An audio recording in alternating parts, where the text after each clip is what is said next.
بسم اللہ الرحمن الرحیم۔ انتہائی افسوسناک خبر ترکی سے موصول ہو رہی ہے۔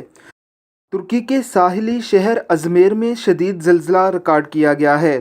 ریکٹر اسکیل پہ اس کی شدت میگنیٹیوڈ 7.0 تھی۔ خیال کیا جا رہا ہے کہ اس زلزلے سے ترکی کو بڑا نقصان ہوا ہوگا۔ زمین کی گہرائی کی طرف اس کی شدت 16 کچھ تھی۔ ترکی کے علاوہ اس زلزلے سے گریس اور نارتھ میکڈونیا بھی متاثر ہوئے ہیں۔ امریکی ارضیاتی سروے کے مطابق ترکی کے مغربی صوبے امبزیر کے ساحل سے 17 کلومیٹر دور زلزلہ آیا ہے، جس کی شدت ریکٹر اسکیل پر 7 ریکارڈ کی گئی ہے۔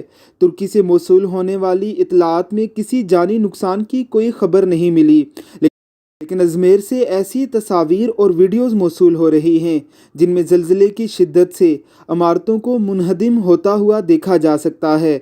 بعض ویڈیوز میں لوگوں کو ملبہ ہٹاتے ہوئے دیکھا جا سکتا ہے۔ اسی سال جنوری میں ترکی کے صوبے الازگ کے قصبے سیورس میں آنے والے زلزلے میں 30 افراد ہلاک اور 1600 زخمی ہوئے تھے۔ خیال کیا جا رہا ہے کہ یہ دہشت گردی کا کوئی بڑا منصوبہ بھی ہو سکتا ہے۔ حال ہی میں فرانس میں ہونے والی گستاخیوں کے بعد سے یورپ اور ترکی کے تعلقات انتہائی کشیدہ جا رہے تھے۔ امریکہ کے ساتھ بھی ترکی کے تعلقات ایک عرصے سے اچھے نہیں ہیں۔ جدید جنگوں میں زلزلوں کو ویپن کے طور پر بھی استعمال کیا جا رہا ہے۔ اللہ رب العزت کی ذات ہمارے ترکش بھائیوں کو اپنے حفظ و امان میں رکھے۔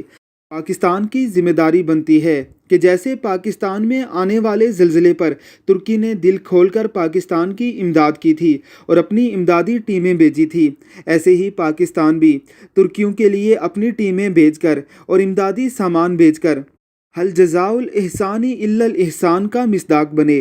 اللہ رب العزت کی ذات ہم سب کو قدرتی آفات سے محفوظ رکھے۔ آمین ثم آمین۔